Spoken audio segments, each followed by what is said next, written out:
Is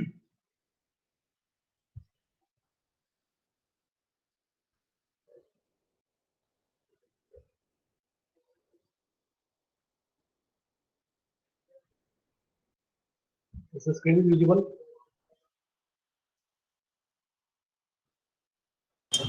Yes, sir. Okay. Today we'll discuss the next part of derivation of orifice and venturimeter. So that we'll take one more example similar to venturimeter on orifice. Okay. Same equation you are using again. So I'll not focus much on this problem. Just we'll see the problem and check the results.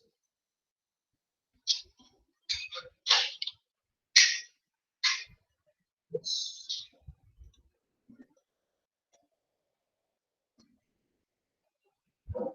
So here an orifice meter with orifice plate diameter 15 centimeters given, that is A2, is inserted in a pipe of 30 centimeter diameter. So here A1 is the pipe diameter 30 centimeter, A2 is the 15 centimeter orifice opening. So it is almost 50% opening. The pressure difference measured by pressure gauges fitted upstream and downstream of the orifice gives reading of 19.62 Newton per centimeter square and 9.81 Newton per centimeter square respectively. So here at the pipe the pressure is 19.62, at the throat it is 9.81 Newton per centimeter square. Then coefficient of discharge for orifice meter, as already in lab also we are calculating. So that value is given 0.64. Now here what we have to do is find the rate of flow of water. So here discharge we need to find out with respect to using orifice meter. Now just recall the equation for discharge using orifice or venturimeter, both are same. So we know that discharge can be written as A1 A2 divided by square root of A1 square minus A2 square into square root of 2gh. So this is our equation what we are using for finding the discharge using orifice meter. So now coming to this A0 A1. So in the problem what they have given is diameter they have given. Now using that diameter find the areas of pipe and orifice plate. So just you can check the values whether the values are correct or wrong. So here we are getting area of the pipe around 706.85 centimeter square.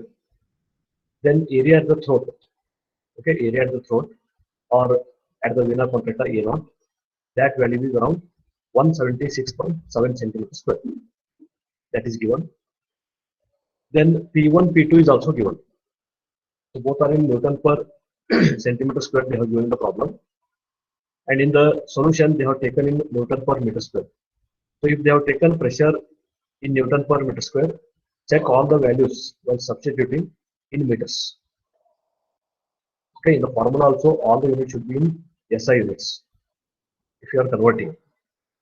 So now here head is not given. Say for example here A0, A1 we know, CD is given in the problem, 2G is constant value, H is the required value.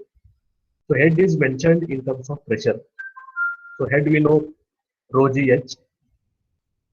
Okay, sorry, P equal to rho GH. So from that equation, I can write it as H equal to P by rho G. So that H1, if you see at the pipe side or at the section 1 pipe side, okay, if I find out the head, that I can write it as P1 by rho G. So P1 by rho G they have taken in all the units in meters.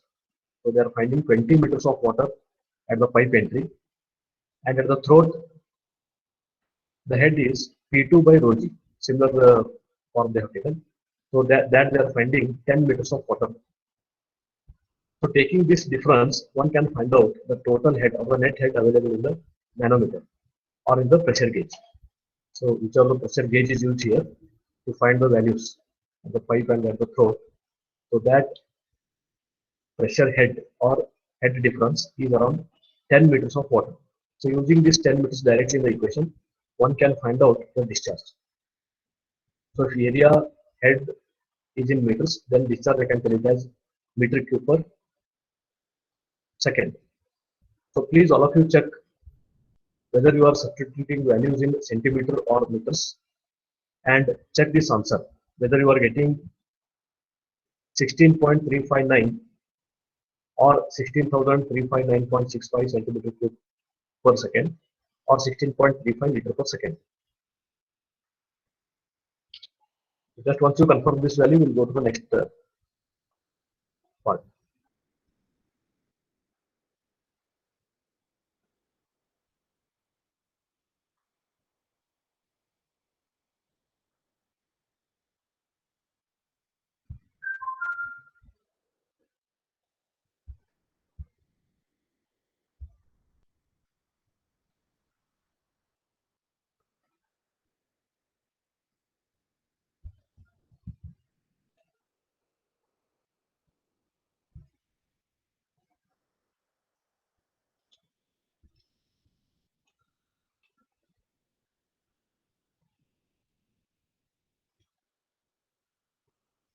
Check the area values and head values, and finally the Q, the discharge value.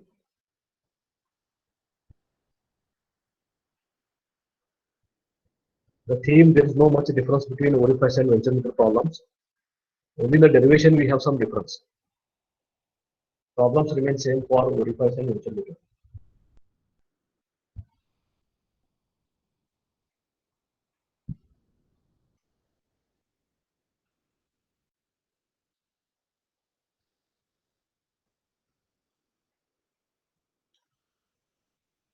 Shall I proceed or what? Are you calculating?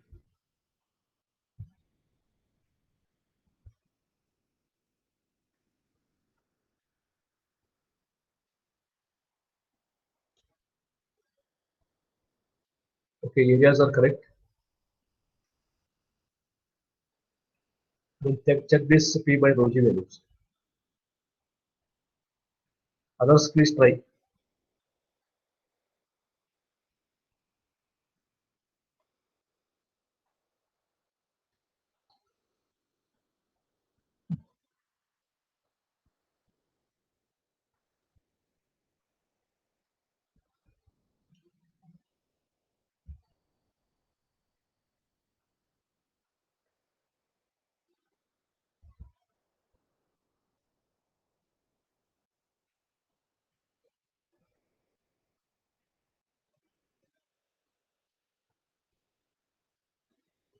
So while substituting in discharge equation, please check area and head whether all are in meters or all are in centimeters. Okay, you cannot mix the units while substituting in formulas.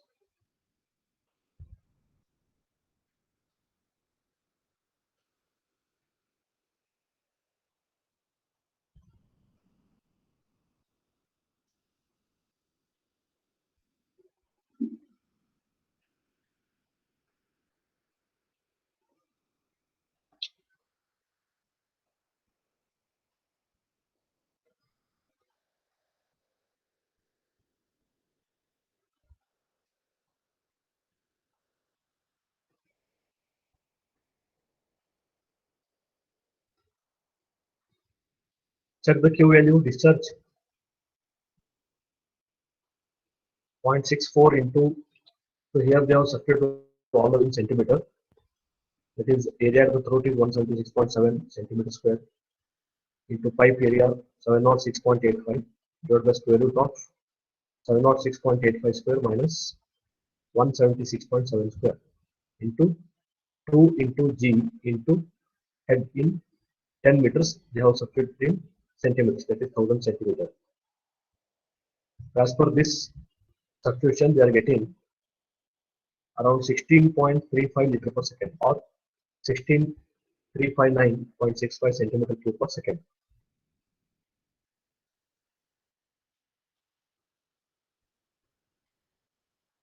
16,359.81 centimeter cube per second. Okay.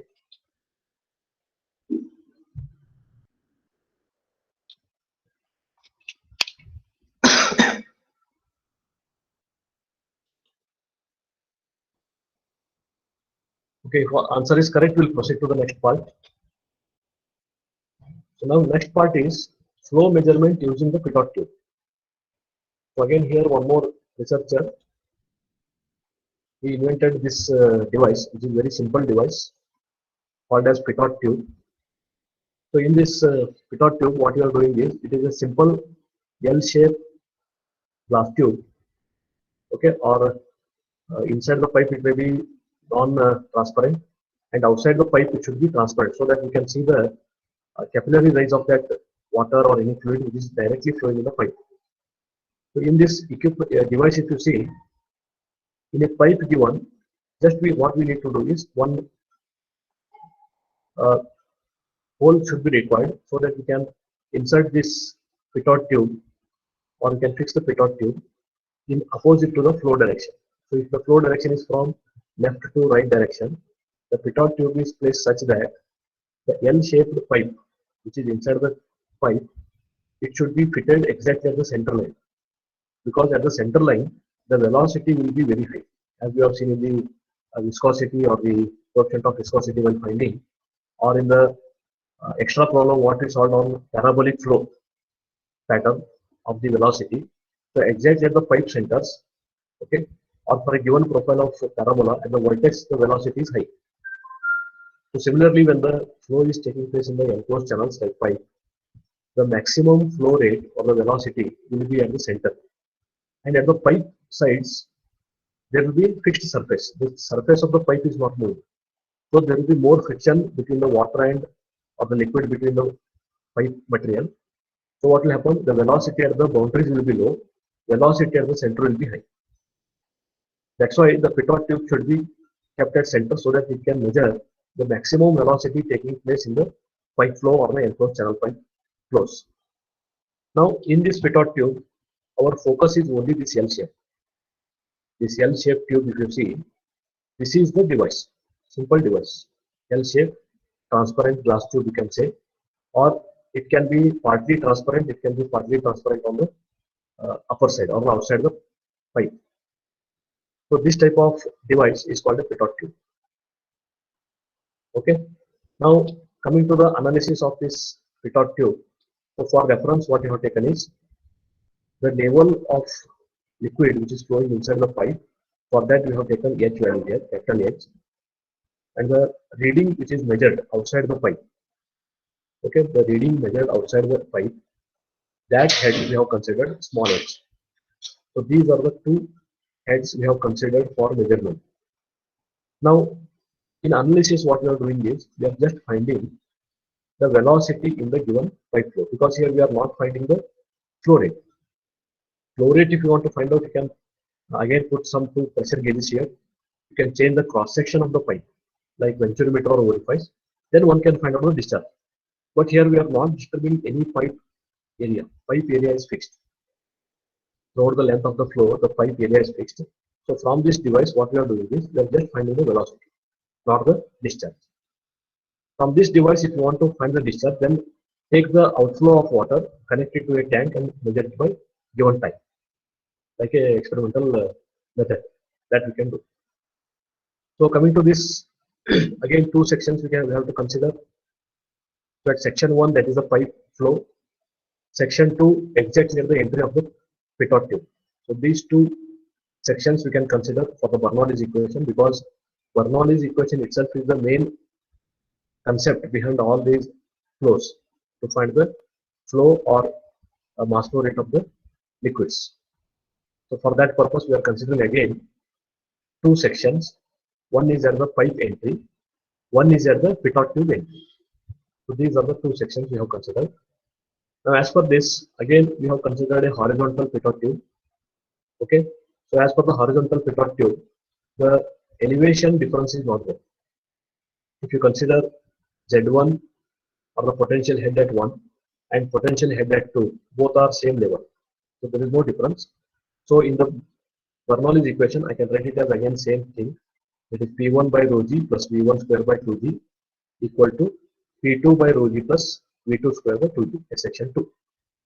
So section 1 equal to section 2. So this we have considered. Now in the pipe flow, 1 if you consider, the pipe is having this much of water level. As per our analysis, the water level in the pipe from the center is referred as capital H. So what I am doing is, this head value, I am writing it as P1 by rho g, I am replacing as capital H. Similarly, P2 by rho g, whatever the pressure 2 at section 2 is there. Now this pressure in the pitot tube, if you consider, this is going to push the liquid inside the pitot tube and it is going to rise above the pipe flow. Why? Because if the pressure in the pipe is more, okay, more than the atmospheric pressure, what will happen? The flow or the water, whatever is there in the flow, that will be rising above this pipe surface. If the pressure is less than atmospheric pressure or near to vacuum or near to absolute zero pressure, then this rise of small h, whatever is the head rise is there, it may be less, it may be below the pipe also, or it may be exactly equal to the pipe also if it is a full flow. If it is partly flowing or it is half flow, then the level of this liquid will be less than the pipe surface itself. Now, as per this analysis, we assume the pressure in the pipe always will be more. So considering that, whatever the fluid particles are entering this pitot tube are going to rise outside the pipe flow.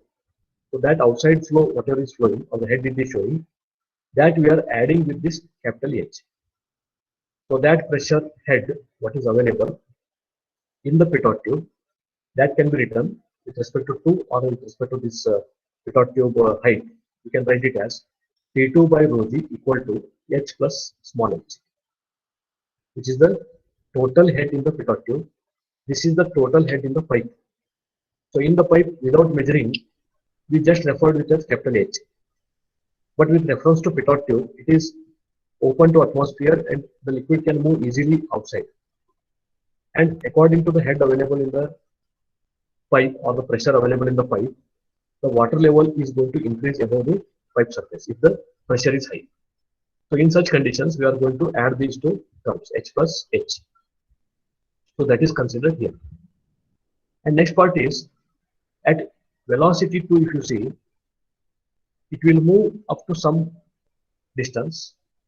Okay, say for example here, particle in the pipe, it is moving from, say for example, x distance, and once it reaches the pitot tube, slowly the velocity of the liquid reduces because the pressure whatever is available in the pipe is taken care by the pitot tube. So once the liquid enters the pitot tube, it is open to atmosphere. It will move up to the distance such that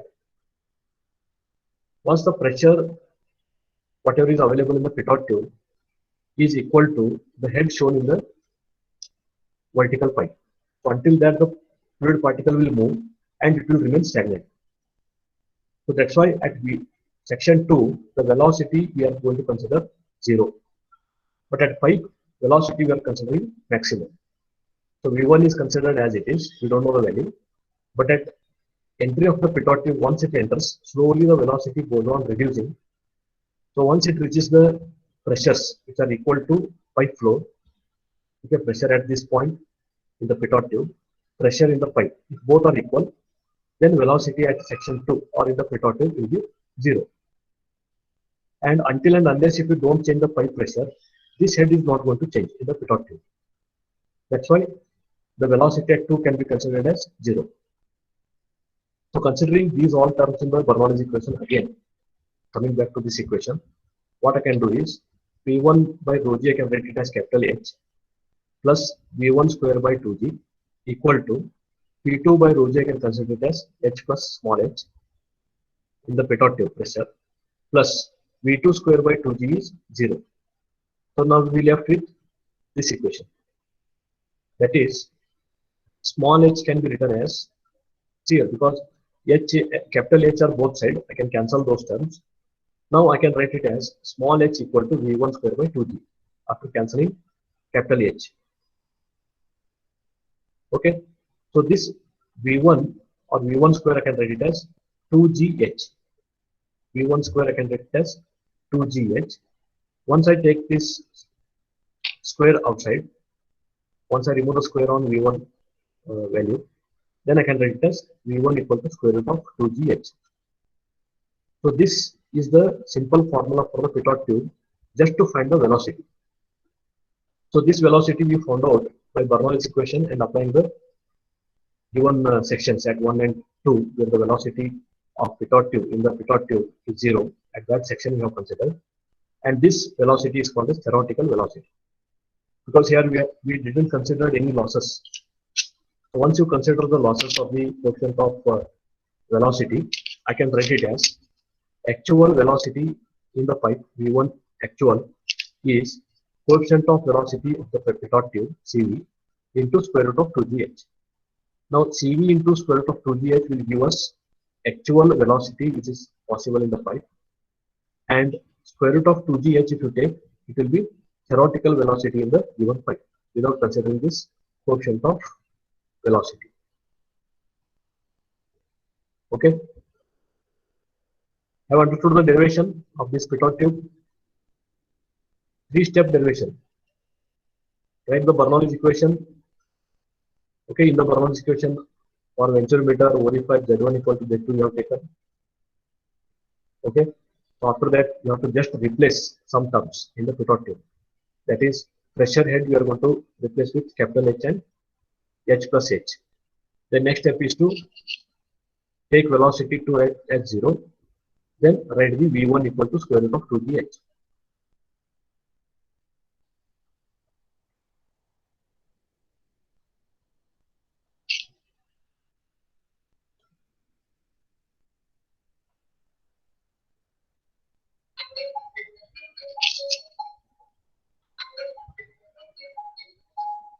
Okay, to understand this pitot tube importance or application of pitot tube to just discuss, directly we take one problem so that you can understand what is the importance of this pitot tube.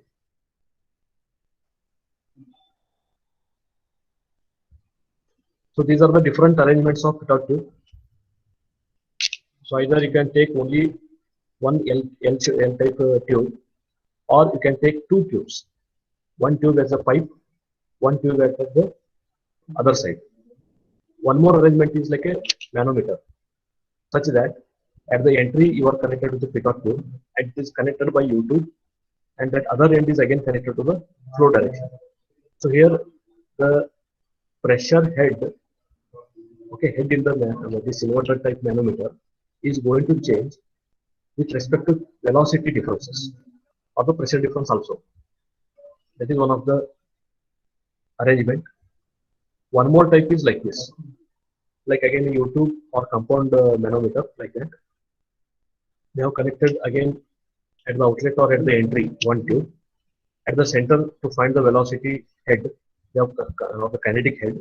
They have taken one more pipe here. Both pipes are connected by number of U-turns of the manometer. So like this, these are the different arrangements of the pitot tube itself. It's also called as piezometer, or by using the piezometers. So in the piezometer also you have seen that there was one pipe here.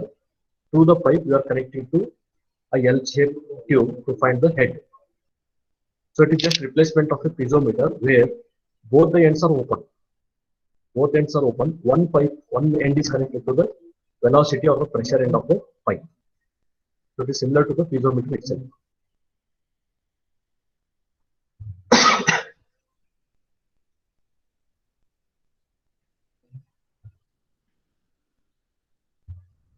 Okay, one more type is here. Here, both the pipes, the inlet and the outlet side of the manometers, both the ends of the manometers are connected at the same entry with the concentric tubes. So that is shown here. Here, velocity of the pipe is taken as the center pipe. Okay, this will pressurize the fluid in the manometer. Here, this is the pressurized fluid in the manometer downside with the difference x. Then manometer fluid is going to show some deflection. So from that deflection also we can find out the head, and that using head I can find out the velocity in the pipe. And other side of the pipe of manometer, if you see, it is connected to the concentric to that same pipe, or the inlet pipe, with some perforations here. So at these points, the velocity cannot act in perpendicular direction. It is acting in horizontal direction, vertically there is no velocity pressure acting. Okay, so that liquid can be moving out. So to show the deflection here, so one can find out what is the deflection x. So one can convert this manometer head into water head or other oil head, and you can find out by using that h value, you can find out either velocity or other terms. So these are the different arrangements just for understanding purpose. The main focus is only on this L-shaped tube.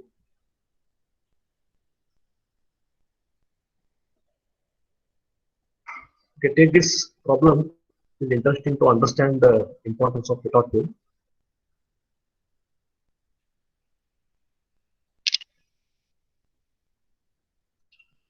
Derivation is clear to all.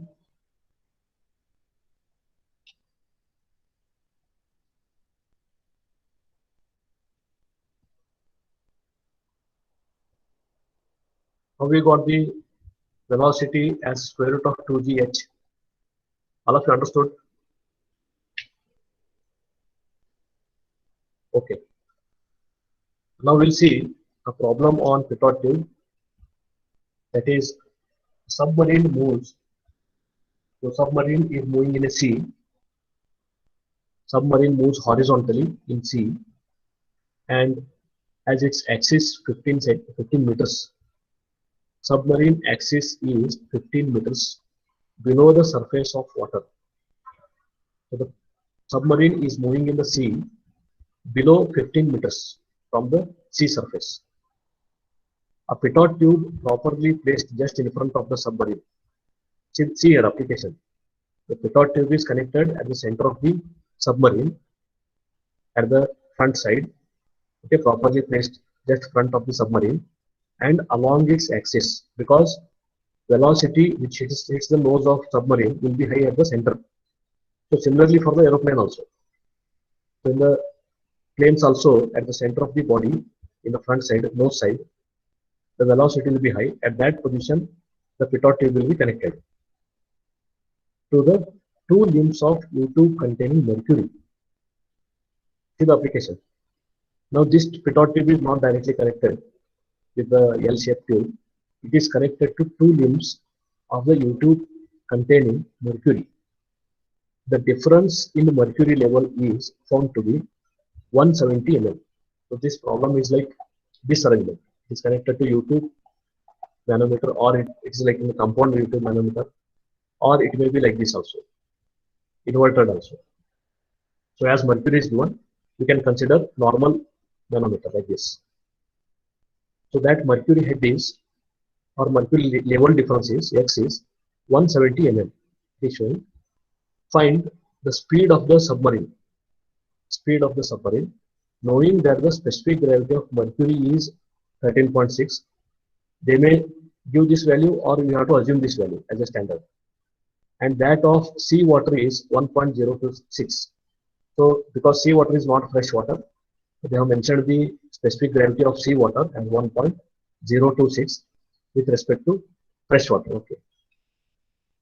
Now next is, so we can note down all the given data. So as the mercury manometer is connected to this Pitot tube to measure the level difference and the head.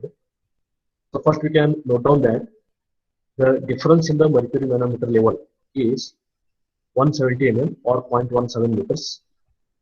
Now with this, one can convert that mercury level into seawater head. So that is given by H equal to X into specific gravity of heavier liquid, that is mercury 13.6, divided by specific gravity of the seawater. Okay, so that seawater is how much? Specific gravity 1.026. That you can refer. So don't take here directly 1, because here they have mentioned seawater. Okay, so for that water they have mentioned 1.026. So it is a little bit denser. Minus 1. So once you substitute these all values in formula to convert mercury level to seawater level, so one can find out the head which is shown by the Pitot tube. So Pitot tube head is coming around 2.0834 meters. Now this is the seawater head. Mercury head is 0.17 meters. So that device requirement is only small. It can read only small deflections because of the mercury. If it is completely seawater only to show the head, then that L-shaped tube should be how much height? It should be 2.0834 meters.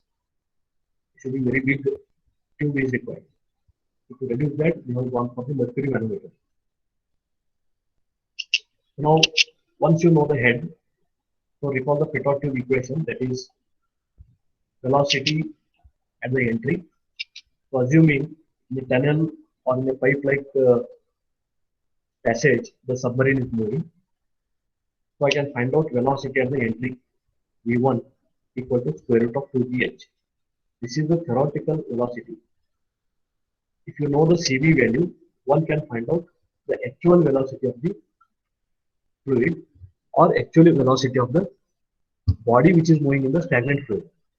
So either in analysis we are considering the fluid is moving with respect to body is stagnant, or the body may be moving, the fluid may be stagnant. One or the other way.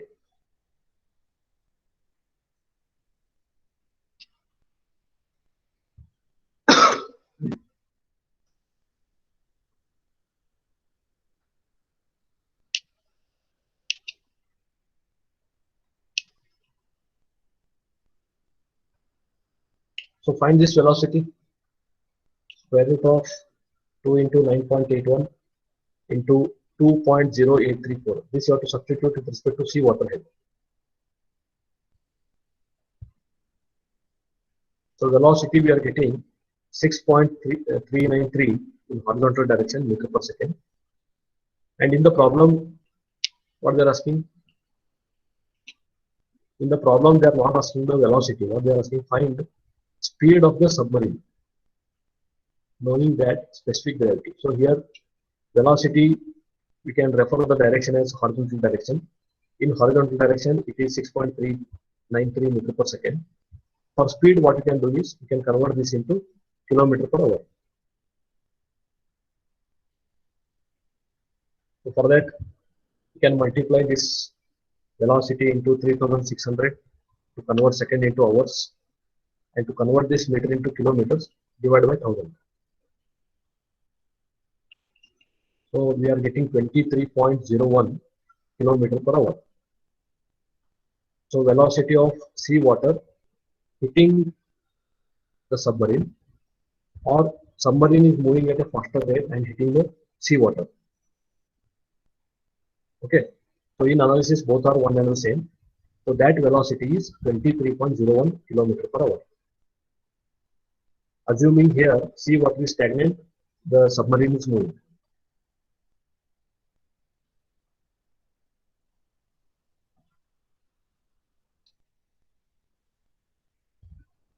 This speed is not actual speed. This is again a theoretical speed, because velocity we have not found out the actual velocity, because CV value is not given. Coefficient of velocity is not given in the problem.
Did you complete this problem?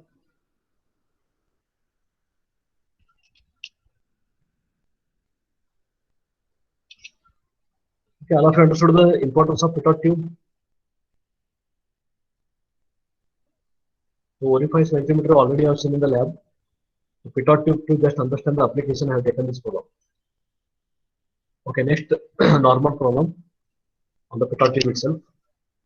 So just to find out, I'll just read the question here.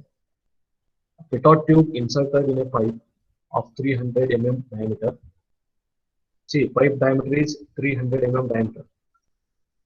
So find the area directly. The static pressure in pipe is 100 of mercury. Okay, static pressure in the pipe is 100 of mercury vacuum. So you have to take this value in negative sign because it is a negative pressure. The stagnation pressure at center is pressure at the center. Stagnation pressure means the velocity of the particles which are moving in the pipe after coming into pitot tube, they are becoming stagnant.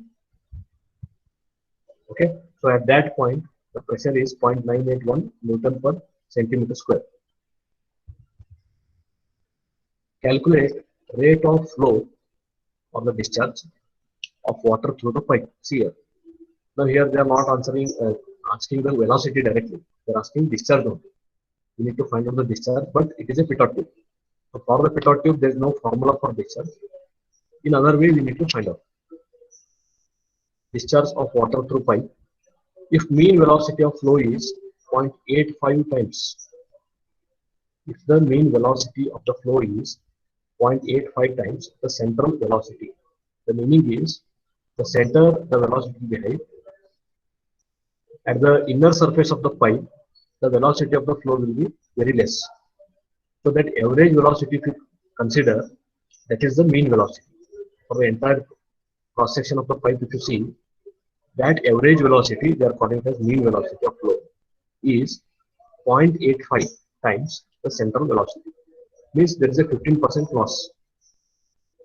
Okay, because of the friction or the viscosity between the fluid particles, there is a loss of velocity. So that loss of velocity is around 15%.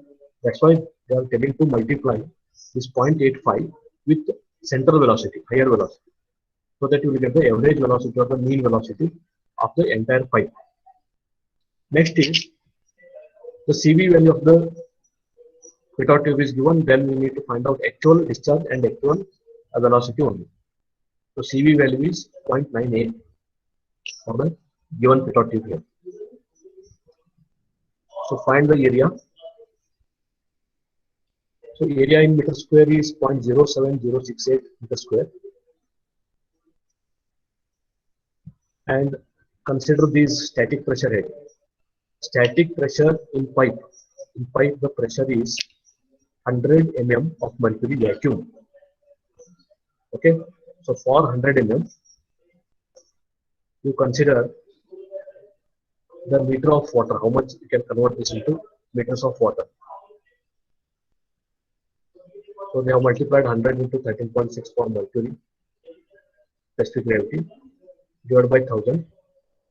So in meters they are getting minus 1.36 because it is vacuum, minus 1.36 meters of water is the static pressure. Then stagnation pressure is given as 0.981 Newton per centimeter square positive pressure. So without sign change, positive sign, we are taking 0.981. So here again 4 is coming. You write down 0.981, okay, into 10 raised to 4 because centimeter square is converted to meter square. Divided by 1000 into 9.81.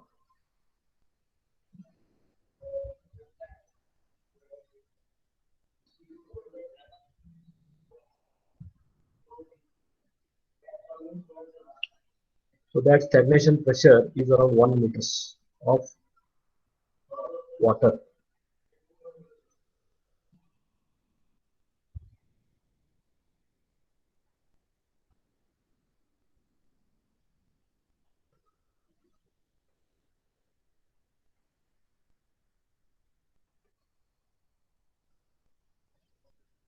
So now the head difference, you can find out difference of these two pressures, stagnation pressure and the pressure in the pipe. If you take the difference, one can find out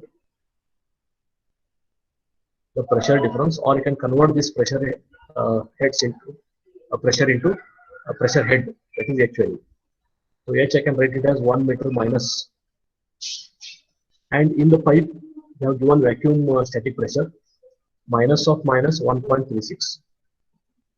So that is coming around 2.36 meters total head.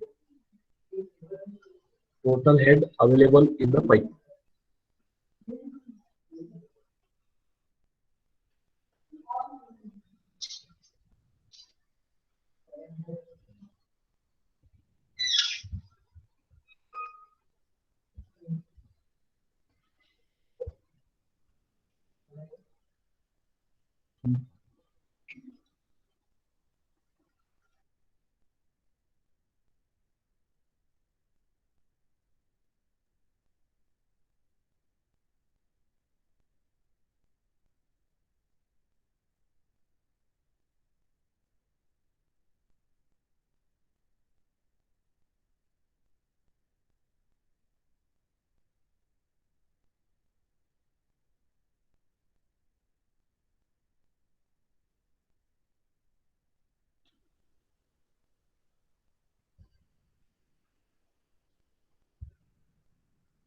So now using this head, now you can find out actual velocity because CV value is given in the problem 0.98. So you can find out this CV, velocity at the center, actual velocity.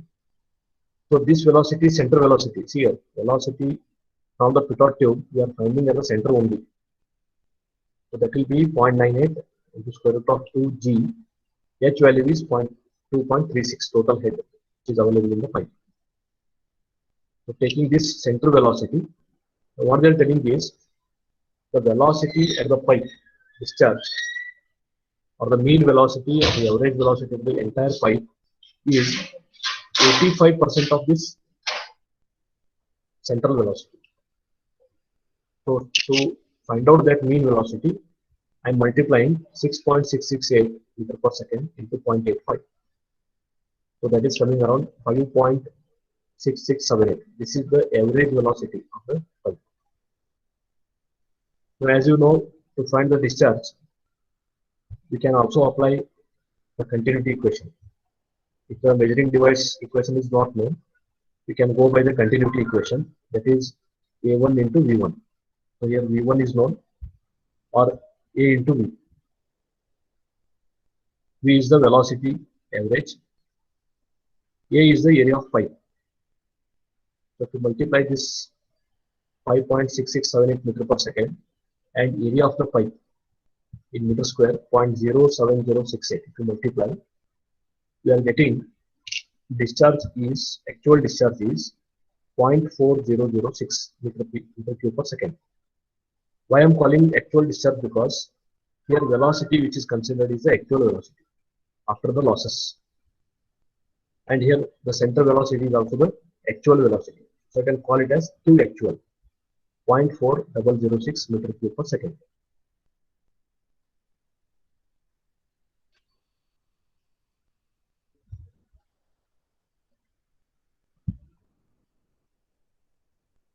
Okay, I'll stop the class here.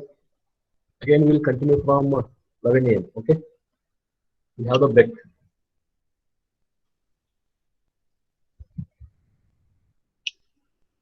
Yes, how did you find static pressure head? Okay. At 11 we'll discuss this.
Shall we start?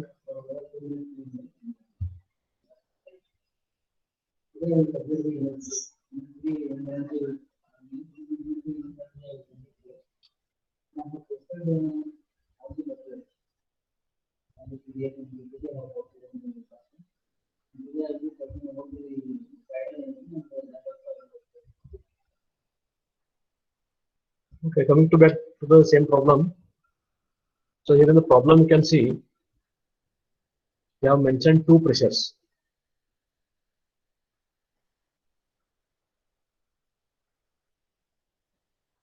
One is static pressure.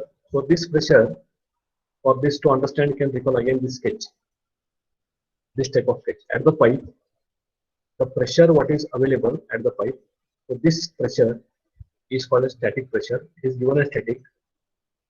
Then here in the pitot tube, once the velocity enters, it will become zero at one of the point. Okay, so once this velocity is brought to zero here, 0 point, then that point of pressure, whatever is measured at this level, is called a stagnation pressure, because the stagnation pressure is the flowing particles or the moving particles are brought to zero and it is measured. But here we are not bringing these flowing particles to the zero. They are continuously flowing. Whatever the vacuum or any positive pressure, whatever is generated, that is shown at this pipe without bringing back to the particles to the 0 point. I hope the point is clear. So all the particles in the pipe are flowing naturally, but here what happens, because of this L shape, okay, the velocity at this point it will become zero, or once the tube is completely filled with water, at somewhere in the horizontal tube also the velocity can become zero. So at that point, once you bring back these particles to the 0 point, then whatever the pressure is measured, that we can call as stagnation pressure. So using these two pressures, one can find out the difference of head. So that static pressure, okay, here pressure value is not given directly, and as for the name is indicating static pressure, what you are doing here is, it is pressure is in 100 mm of mercury and it is in vacuum, and this pressure is not a dynamic or stagnation pressure. Okay, this is a static pressure. So just what you are doing is, this 100 mm we are going to convert this in meters of mercury, and this mercury head is converted into water head, because in the pipe the water is flowing, but the gauge or the pressure measuring devices what is connected, it is measuring in mercury head. So once you take that values, we can take 100 mm. So to convert that into meters, I can divide by 1000, 100 by 1000 into this mercury specific gravity 13.6. So it may come around 1.36 meters of water, or you can go by the formula also. So by formula, I think 1 point may be reducing.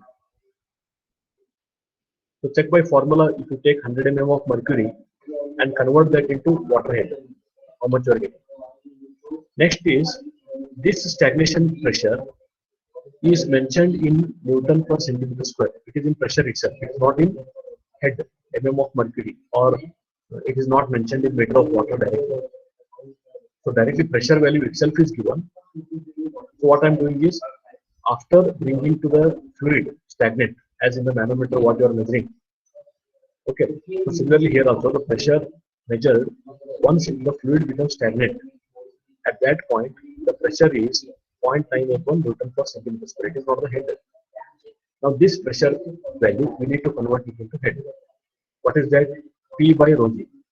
So P is 0.981 into 10 raised to 4 divided by rho density of water is 1000. G is 9.81. So here we are converting pressure into head. Here we are converting mercury head into water head. I hope now it is clear.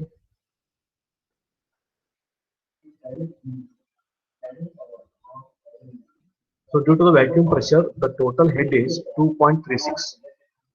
This we are using to find out the actual velocity and the actual discharge.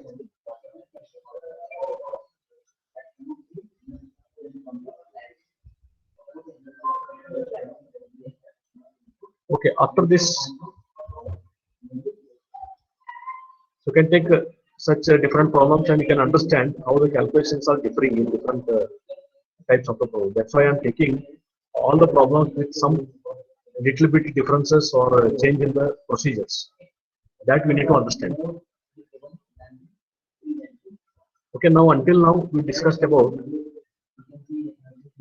the flow measurement using orifice meter, venturimeter, and pitot tube, which is there in the syllabus.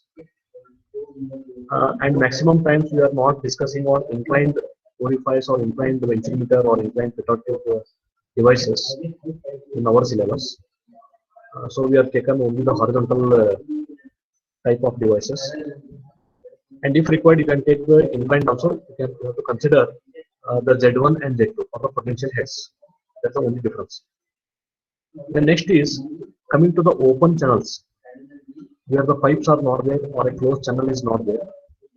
Say for example, from the dam, we are passing the water in pipe also as well as in the channels also, or you can call it as canal also. So channels are nothing but thin sheets, made up of thin sheets with negligible thickness and other things. Or in the fluid mechanics, in mechanical or aeronautical, you can call it as channels. In civil, if you see, with the construction, whatever the channels are made by masonry work, that we are calling it as canals. Similarly for the notch also. So for the open channel flow, to measure the discharge or velocity or area of the flow, there we are using the notch or the wave. Here notch is nothing but a simple, very thin sheet, made up of thin sheet with a standard opening, like a rectangular shape, or it will be a triangular shape, or it will be a stepped type of opening. It may be a trapezoidal shape or circular shape also. The shape may be standard one so that you can calculate easily by the mathematics. If the opening is with a thin sheet, then we are calling it as a notch in mechanical. If the opening is constructed by a masonry work or with some bricks and other things or concrete, then such type of big construction we are calling them as weirs. So this weir word is used in civil part, where the actual construction is done and opening is made by the construction, which is a permanent opening. But in these notches, we can change the notches anytime. As you have seen in the lab, I can change the notch, rectangular notch to triangular notch. I can open that or remove that triangular notch. I can place a circular notch also. So whichever is preferred, I can place that notch, and one can find out the discharge in the open channel. Open channel, the meaning is the flow of the water is kept open to the atmosphere. In the pipe, the flow is kept enclosed in a channel which is not open to the atmosphere. So in open channels, as you can see in the first diagram here, the flow is occurring when this notch or opening, okay, when this notch or opening is just touching, okay, or the flow is just touching the tip of this notch or the crest, or you can call it a sill also, sill, crest, or notch tip. All these three terms are same. If the water is crossing this level, the top surface of the notch opening, then what will happen? Then naturally the water will flow outside the container. Until that, the water is completely filled in the container like a static water. But here, once it crosses the opening, what will happen? Naturally, the water will flow from the container or in the dam to the outside. And while flowing to the outside, it may flow through the river, or it may flow through again one more canal where you can measure the actual discharges. Okay, but in the rivers we cannot measure the actual discharges properly. That's why in the rivers sometimes they may make some canals so that some fixed quantity of water which can be measured or which can be controlled later, that fixed quantity of water can be taken outside from the river or dam, then it can be led to the given applications. And at the application part also, what you can do is the canal itself can become the canal with a trapezoidal section. If you assume outside, that canal itself can be used as a application part where actual discharge can be measured. or with that canal to reduce the quantity of water for the applications. We can put such type of notches also. And with the help of notches, one can measure the cross-section area and actual area and the velocity. So by that, one can find out the actual discharge.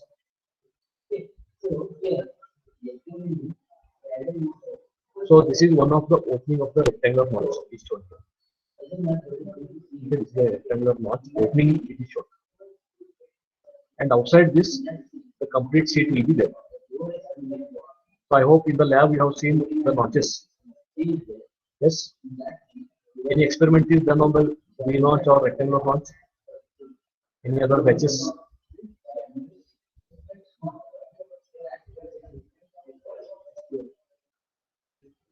Okay, so that you can just recall here how the sheet is cut into some shape.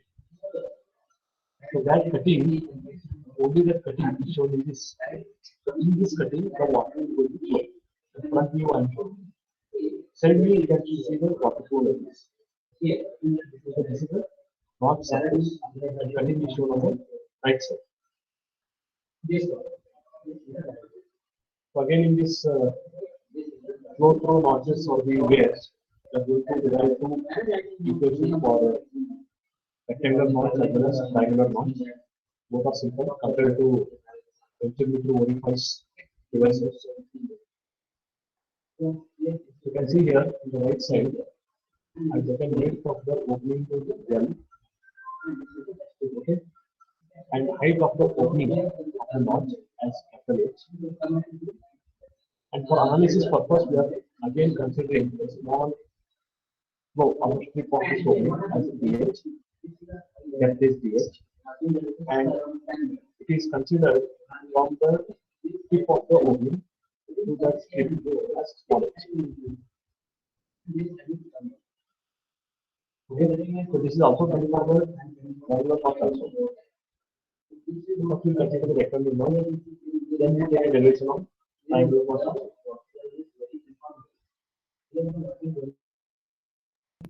So capital H is the head of water over the crane, over the crane, above the tip of opening. Where the opening starts of the notches. From that point to the total opening, the maximum possible opening. That point we consider. That distance is considered as capital H. Or total height or the maximum height of flow which is possible when the notch. Then L is the width of the notch. So here to find out discharge, so this rectangular notch is very simple to understand. So for that rate of flow, one can find out that a small strip, if I consider small strip dH into L.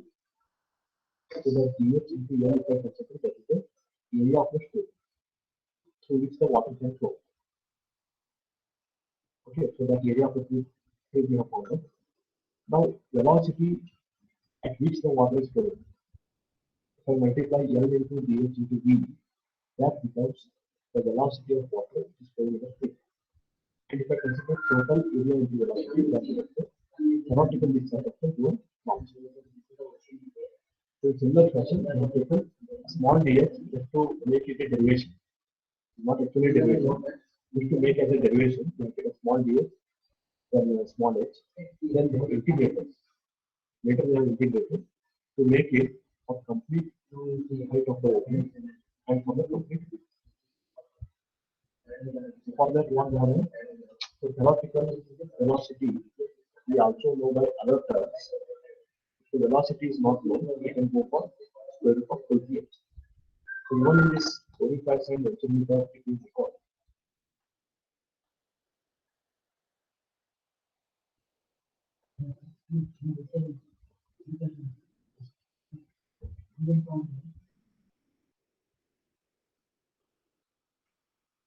In the 45 cm if you see, yeah, in this formula itself, what is the information? CD into this itself is the effective area. A not A1 plus square root of A1 square minus A2 square. This is effective area and the flow. This is square root of 2 So as the area is not open to atmosphere because of temperature it is changing.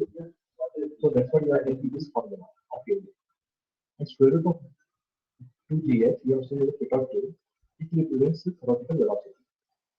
Also, in the finding the velocity in other terms, other than discharge and area, we can use this square root of 2gh to find the velocity.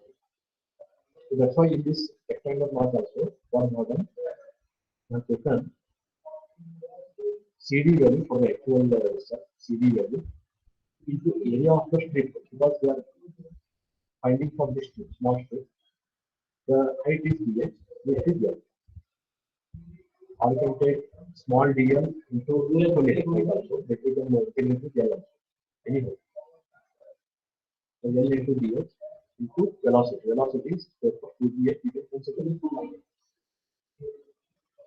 Now total discharge from a full flow. So integrate from 0 to h2 from 0 opening to full height, capital H.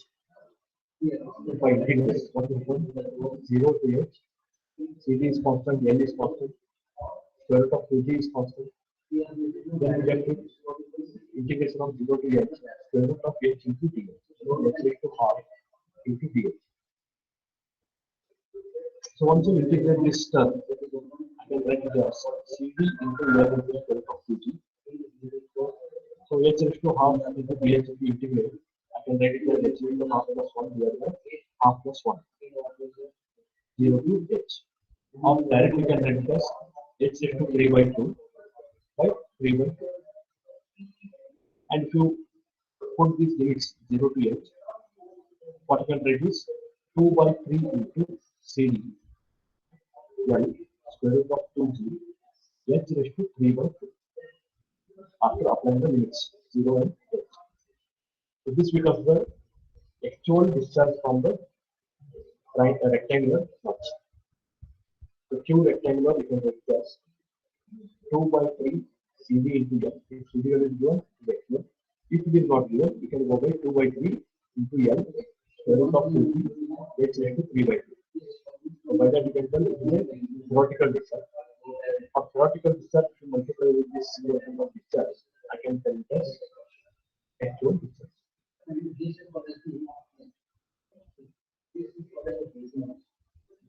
This is simple to understand.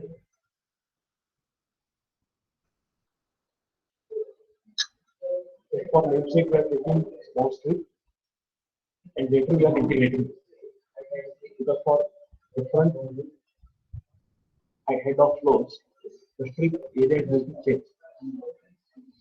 So from the small strip, we have taken integration, and after integrating, we have taken it as full head. For full head, this will be formula. So for a given head, we can find out the actual discharge. Now one more question. Apart from taking DL, why they have not taken DL? Because I can take full H here, full H, and for integration I can take DL also, small L.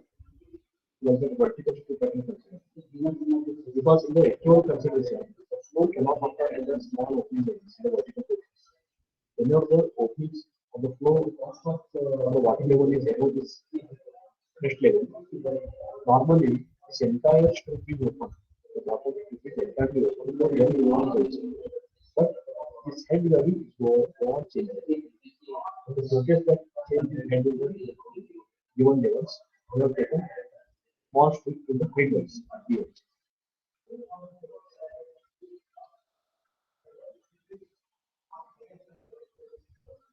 The same procedure is also followed for the triangular mark also. So I repeat here, after integration, CD width of the notch, square root of 2g, these values are constant.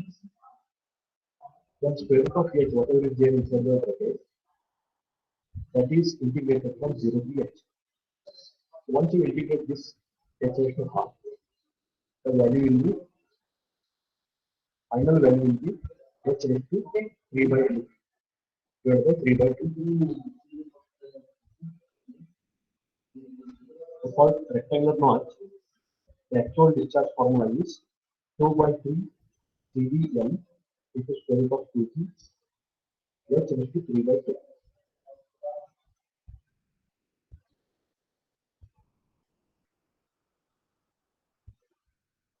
Shall we proceed?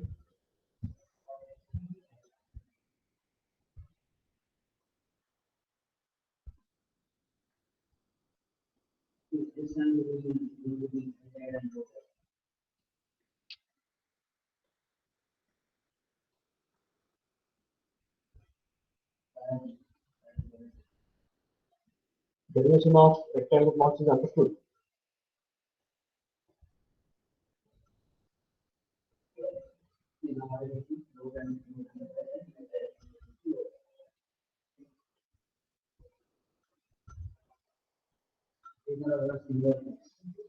Any disturbance in the network?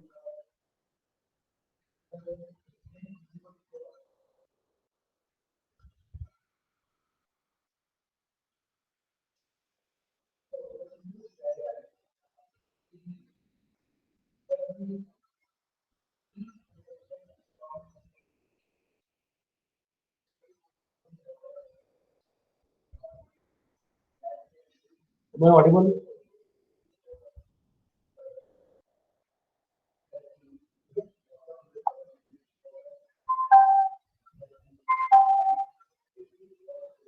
Now am I audible?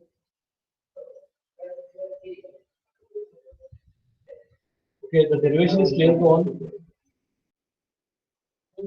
Derivation of rectangular marks. Is it clear? Okay. We'll take one small problem. You just recall the formula from your lab or from this derivation.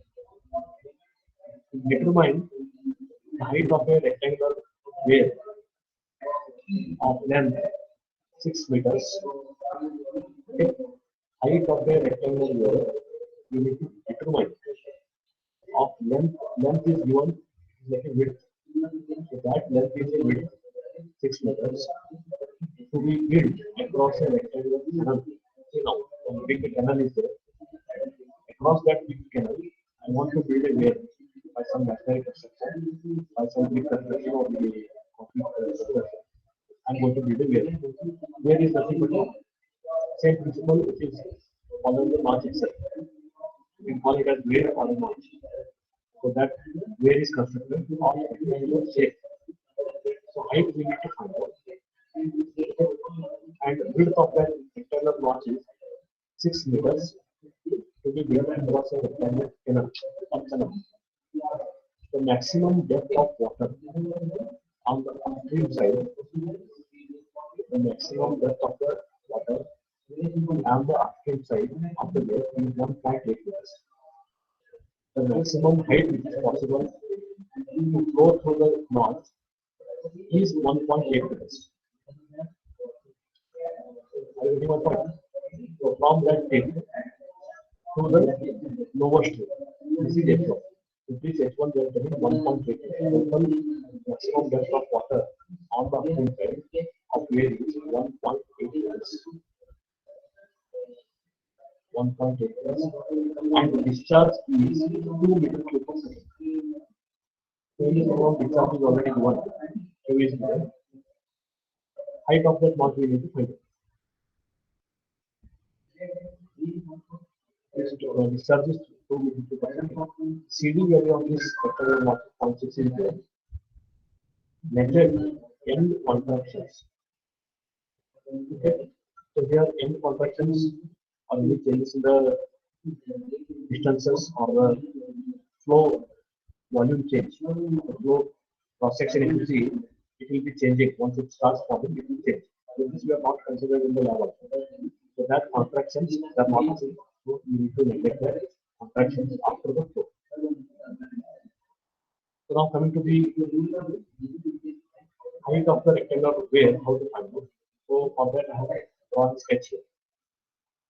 I assume height of the weir constructed here, height of the notch without flow is h2. Okay, h2. From the weir crest to the tip of the flow whatever the water is flowing, that we have considered capital H as per the formula. Because in the formula we use capital H. So this H2 plus H, if you see, this is the total head of water, the depth of water, which is there in the canal. That is H1. H1 is the total depth of water in the canal. The amount of water staying in the canal, if you see, is H2 because of the wave height itself. This is the height of the water in the canal, which is there in the canal. And extra water, what is flowing outside the canal, because of the opening of the sewer of valve, is H. So as for that, I have written H2 is, because we need to find out height of the rectangular wave. This block we need to find out what is the height. So I want to find out H2, that is nothing but H1 minus H as per my concept. So from the discharge equation, equal plus 2 by 3 CD into L, square root of 2G into H into P by 2. So H we need to find out because they are asking. Okay, here still they have not asked the head of water because H also we don't know. This we need to find out from this formula. Discharge is also given 2 So I'll substitute all the values and I'll find out the head of water. Because to find this head of wave, I know H1. H1 is given 1.8 meters, but this small head of water, how much it is going to be done. So this head of water is going to can be found by the March equation. So from the March equation, I am finding H value. And height of the wave is 1.8 total height minus this water height. Will give you height of the wave. So please check the value we just substituted here. Are we getting the same answers or not? Now for this 2 little people second discharge, I want to maintain the wave height, or I have to construct the wave up to 1.47 meters. For the given height of water, or the total height of water in the canal, or 1.8 meters. So this is for, say for example, for 1 month, the flow may be constant. But in summer season or some rainy season, the flow height will be completely changing. So for given height and head, we are finding. Even in trapezoidal canals, without using these waves or marches also, they may be having some proper calculations for the trapezoidal section. And according to the height of it, we can measure the discharge standing on the canal itself.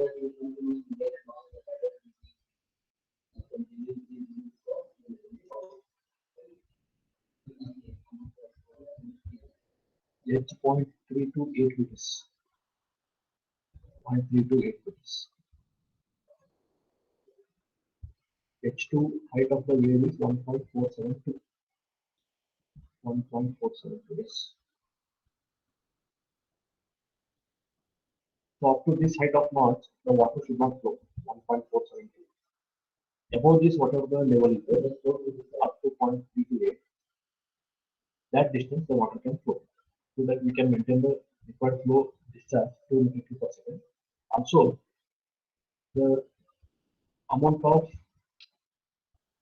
upstream water of the total head of water 1.8 meters also can be maintained in the canal. If any change in the construction is there, if the wave is little bit high, the water level in the canal may overcome. That water may be lost to the outside the canal floor. Or if the wave height is very less, then discharge will be high. Then that may cause some disruption outside, where the flow is taking outside the waves of the march. Okay.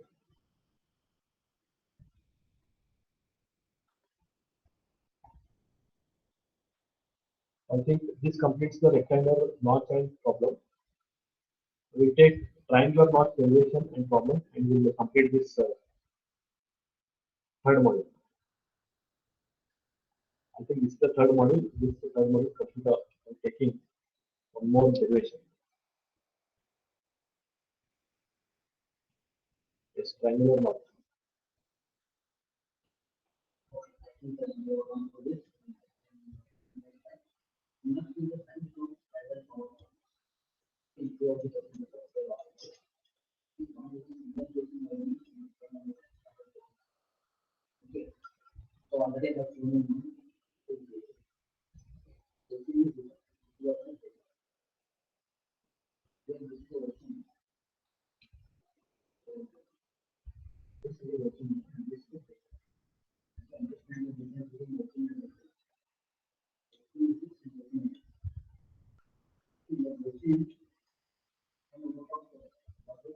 this image is clear.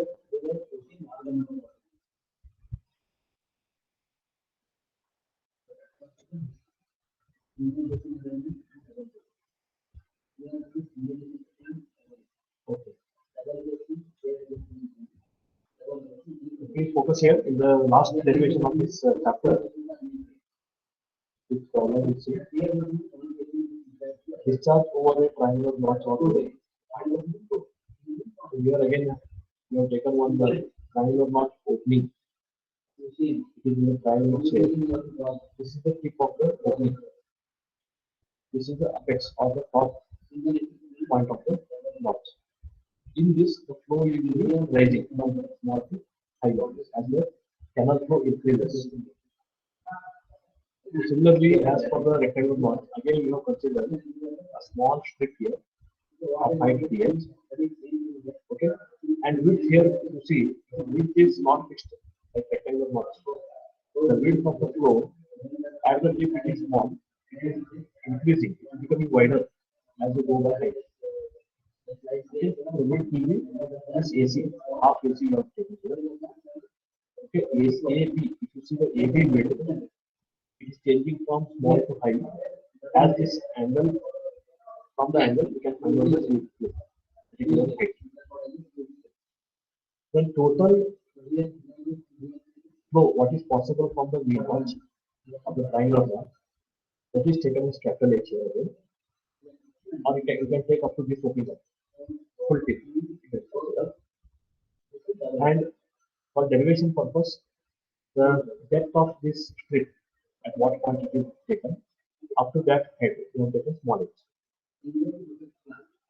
So just by analyzing this triangular notch, by taking the half of angle, or half of this AC, from this theta and knowing the head from O to C, one can find out this AC.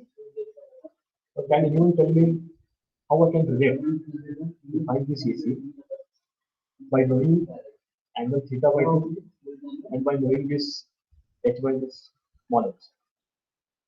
Now by taking which angle sin cos tan, by taking which type of trigonometric relation, I can find out AC. Can anyone tell me? Yes, tan angle. Why tan? Because we know opposite, we need to find opposite side and we know the adjacent side. Hypotenuse is not known.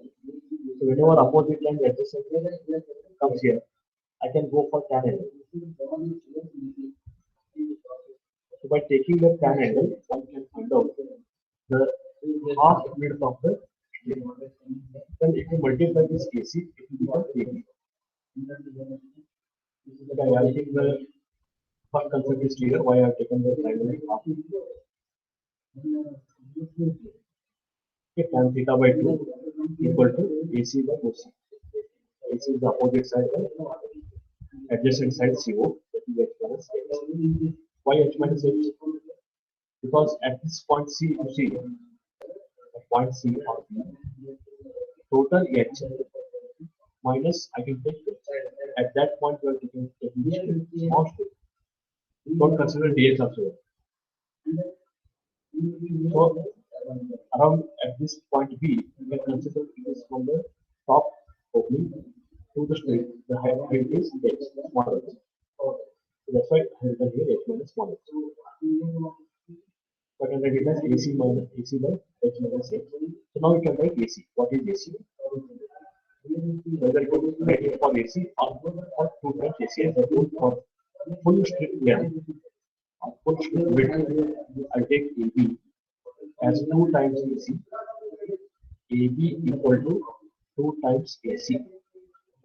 I can write as 2 times H minus H into tan theta by 2. Now I found out the width of the strip.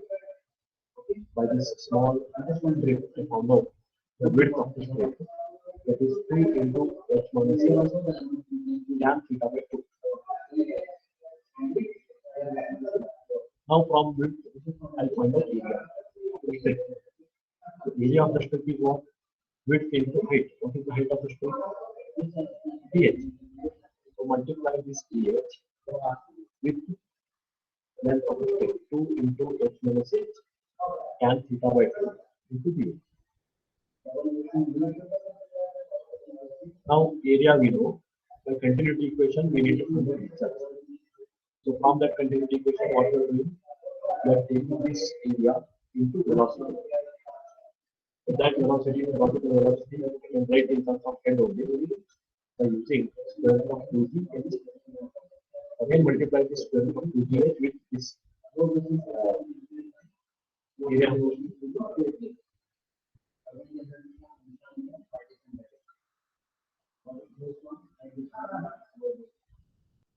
I hope up to this the steps are clear. How we are finding the discharge from the small strip of the discharge formula. How we are writing from the small strip.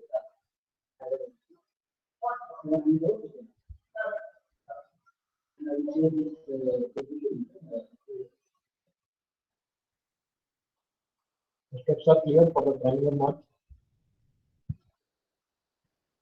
Okay. So once you know this small discharge dq for the given strip, that is CD into 2 into H minus H. Why CD is taken? Because of the actual discharge. CD into 2 into H minus H tan theta by 2 into dH into velocity. Velocity is square root of 2gh. This is the formula for the strip. Now we need to go for the complete V0 opening, complete area of the V0, cross-section area. To go for the complete area, now I will integrate this dH of the height. Here, what I am doing now, I am taking all the constants on one side, that is 2CD tan of theta by 2 and square root of 2g. These all are constants. We cannot integrate. Now we left with h minus h, which is varying with respect to 0 to capital H, that is h minus h, into square root of h here. That square root of h is taken here, equals to 1 by 2 into dh. Now you multiply this h into small h into 1 by 2 minus h into h into 1 by 2. After multiplication and integration, what I'll get is, I'll get capital H into h raised to 3 by 2 divided by 3 by 2 after integration minus h raised to 5 by 2 divided by 5 by 2.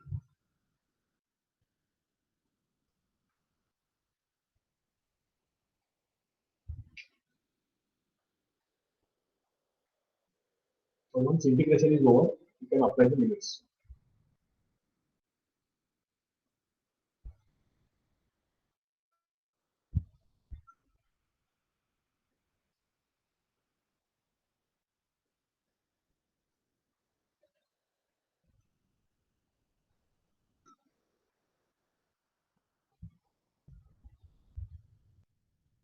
Apply the limits for small h. For small h, if I put 0, no value. For full height h, if I apply to capital H into capital H raised to 3 by 2, if I consider, this can be written as 2 by 3 into h raised to 5 by 4 minus 2 by 5 into h raised to 5 by 2. Just limits are applied. In case of small h, this big h is applied. Now directly we can take the differences. Once you take the differences, I can write it as So 2 CD can of theta by 2 square of 2G. Bracket you can focus. You take the LCM and do the difference. Here 3 into 5 is 15. The denominator. 3 into 5 is 15, 2 into 5 is 10. So 10 minus 5 3 is 15, 2 3 is 6. So 10 minus 6 if you take it will be 4 in the numerator. Denominator is 15 into h raised to 55 by 2.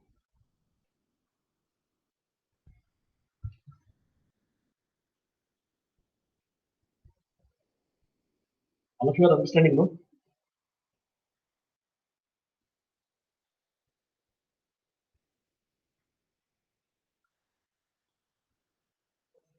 Because of this small h and capital H, you should be careful. So after applying limits only, we'll left with only capital H. Until that, we have to consider both the small and capital H. Both are different values.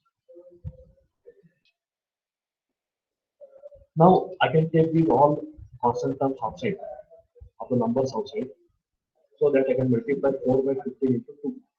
That will be 8 by 15.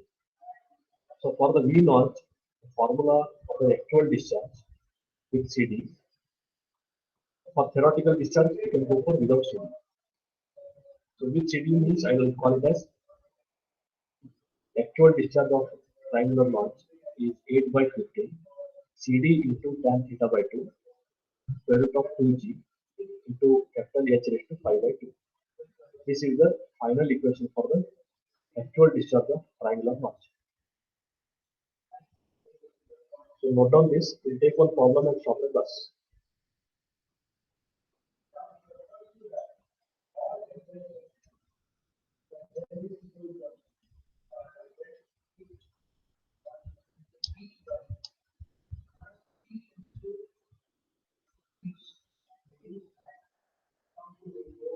Yes, in this problem, we have given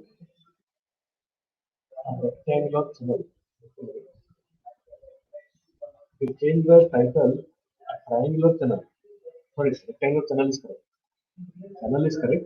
Notch will be different. Okay, the channel is rectangular, 2 meters wide. Channel wide width is 2 meters. Has a discharge of 250 liters per second. Okay, just assume the channel. Don't assume the notch here. Notch is not given. Only channel is given. You assume the channels in the lab. From rectangular channels. The channel width is 2 meters. Discharge is given 250 liters per second. This is the actual discharge. Okay, which is measured by right angled V naught. What the meaning of this right angled V naught, or where what to consider for this name right angled V naught?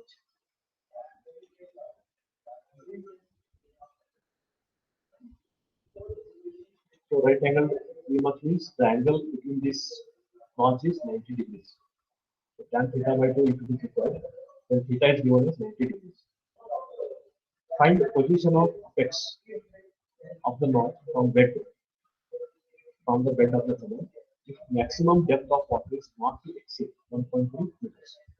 Means now here we need to find out the position of the apex, the tip of the opening of the knot, or just the point of the knot from the bed of the channel if the maximum depth of water is not to exceed 1.5 meters. So this is the maximum limit of water flow, 1.53 meters. That only we are considering as head. Take CD value as 0.62 for this triangular notch or the V notch. So note down all the given values. Here discharge is given. Head we need to find out. Okay, at what head the water is flowing. Because here in the question they have mentioned from the open channel bed. Okay, what maximum flow of water is possible is 1.3 meters from the bed of the channel. But from the V notch, how much water is flowing? That is found out by this formula. So from that we are finding H as 0.493 meters of height it is flowing. Okay. The position of the apex of notch. That we are finding by this formula. So apex on the tip of the notch up to what it is flowing on the bed, this we need to find out. Maximum flow is possible is 1.3, similar to our earlier problem. The depth of water in the channel is 1.3 should be maintained maximum. It should not overflow. So that is 1.3 minus height of the water in the notch. Means I get the up to what point the apex of the notch should be considered, or how much it should be cut in the sheet. It's nothing but how much the height of the wave is constructed. We are problem. So here total height of water maximum possible is 1.3. How much water is flowing in the notch is 0.493 meters of water is flowing. From that difference, I can find out up to what level the water is not flowing in the bed or in the channel. So this red color line is the rectangular channel. This black color V shape is the triangular notch. So up to 0.807, I can maintain this V notch surface as it is. And from this 0.807, I can cut open into V notch. So I hope the problem is understood by the earlier theme of rectangular wave. Same thing it is called. Only the discharge formula is different here. Okay. So this completes the model 3. Now after, I think next week we have IA test. After that week we will start with the fourth model. That is flow through pipes. Okay, I will stop the class here.